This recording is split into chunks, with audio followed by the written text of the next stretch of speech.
Today we are diving into a topic that affect every individual personal finance, whether you are student, professional, or some managing a household. Understanding how to budget, save, and make informed financial decision.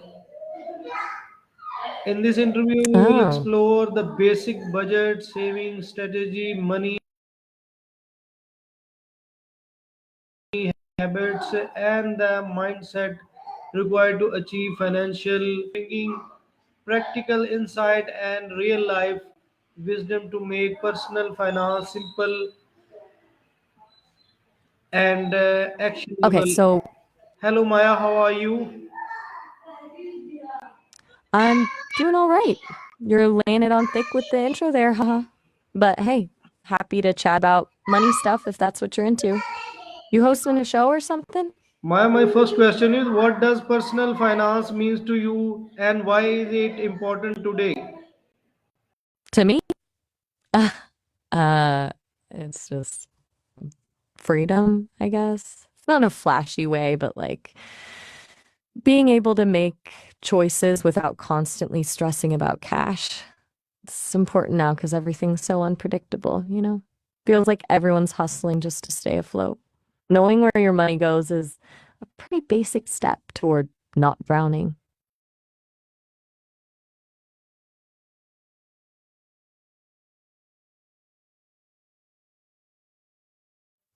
Sure. Like say you're stuck in a job you hate, but you're afraid to quit because of the bills. That's not freedom, but if you've got a little cushion, an emergency fund, a solid budget, you've got options. You can take a risk on something you actually enjoy, or at least take your time finding a better fit. It's not about being rich, it's about having agency. Does that make sense? Or are we talking about totally different vibes when you say personal finance? Okay, why is budgeting considered the foundation of money management? Because it's like knowing where your stuff is, right?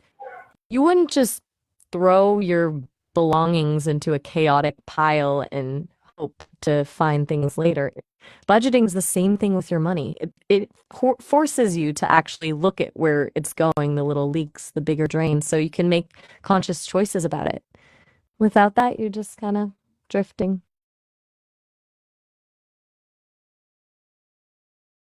Okay, what are the biggest misconceptions about budgeting? Definitely that it's like some kind of punishment. People think it means no fun, no spontaneity, but that's not true. A good budget isn't about deprivation, it's about prioritization.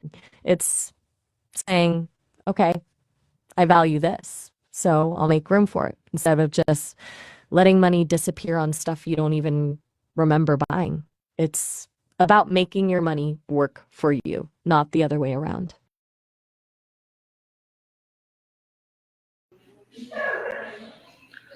Okay, very well. How can someone create a simple budget if they are just starting? Honestly, start with tracking.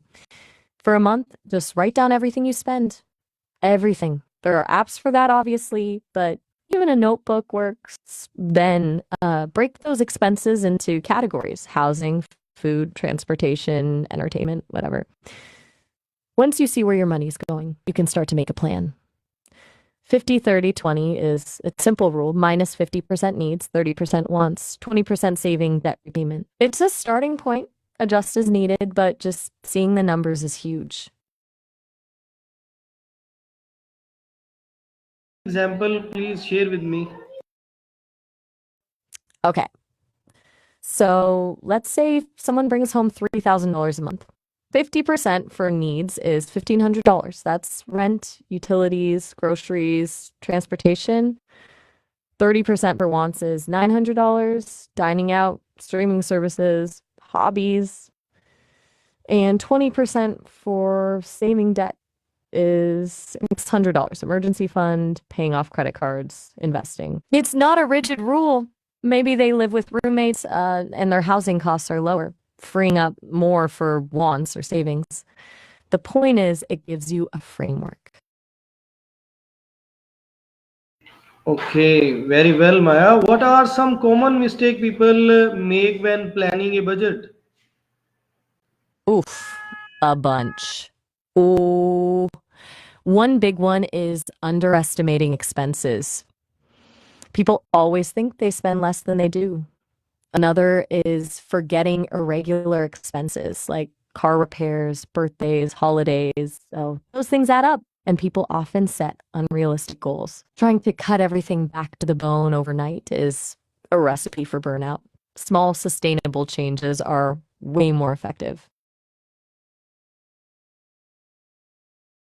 Well, why Yeah, is it's easy saving important even if someone has a low income? because even small amounts add up and it builds a sense of security. It's not about how much you make, it's about making it a habit. Even $20 a month is a start. An emergency fund, even a tiny one, can prevent you from going into debt when something unexpected happens. It's about creating a safety net, and honestly, it's empowering. It shifts your mindset from just surviving to building something for yourself.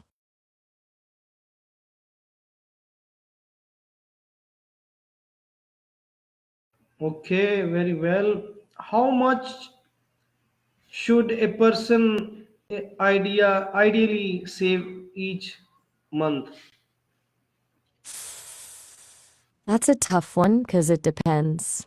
Ideally, 15 to 20% of your income, but realistically, start with whatever you can. Even 1% is better than zero. The goal is to build an emergency fund of 3 to 6 months of living expenses. That seems daunting, but break it down into smaller goals. $50 a month, $100 a month. Just start somewhere and be consistent. It's a marathon, not a sprint. Okay, what is the difference between saving and investing for beginner?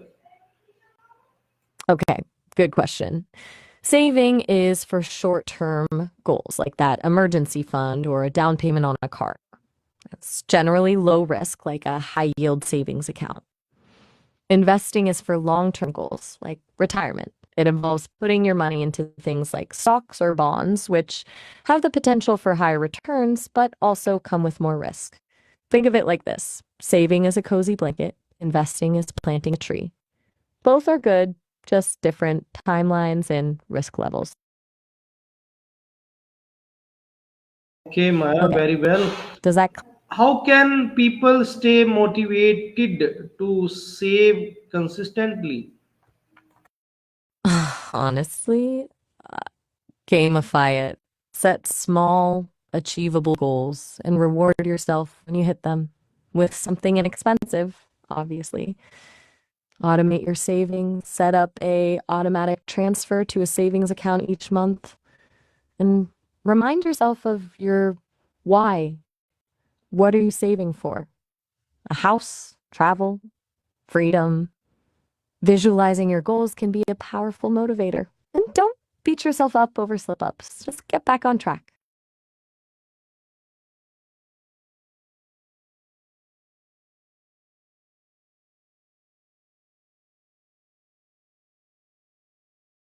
An emergency fund is basically a financial cushion for unexpenses. Like your car breaks down, you lose your job, medical bills pop up, life happens, right?